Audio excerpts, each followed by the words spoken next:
When we die, our soul departs from our body. And the soul goes on a journey. And that is when the soul descends into the grave to be reunited with our bodies. And when the soul is coming down, it witnesses the janazah, the funeral. And your body is laying there on the ground, wrapped up, getting ready to be buried. And you're descending and you're seeing this, and you're hearing it, you're experiencing it. And when the people then take your body and place it in the grave, your soul descends in there, into the grave, to be reunited with your body.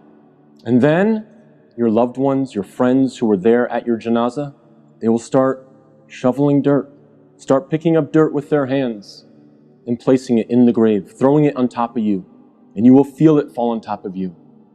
And they will do this until you are completely covered up. And you will be there in the grave, covered up, and you will have consciousness. You will be alive. Not physically, obviously, but your soul will experience this. They'll walk away. They'll leave. And you will hear their footsteps, as the Prophet, peace and blessings be upon him, said, that you will hear their footsteps as they walk away. And you will be there alone, in the grave, by yourself. Darkness. Silence. What happens at that point? Two angels come to you, Munkar and Nakir, and they ask you three questions. Perhaps the most important questions you will ever be asked, and the three most important questions you will ever answer.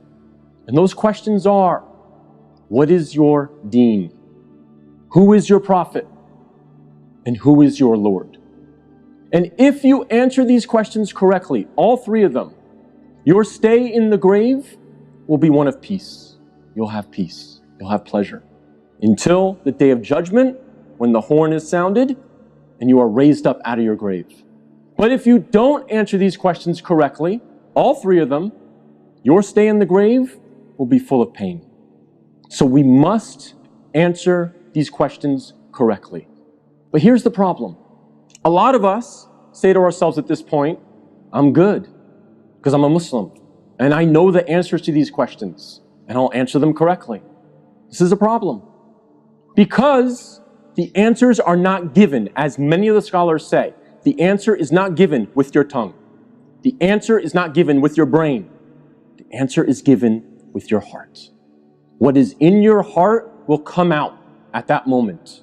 If you lived your life not really striving to be a Muslim, a true Muslim, trying to practice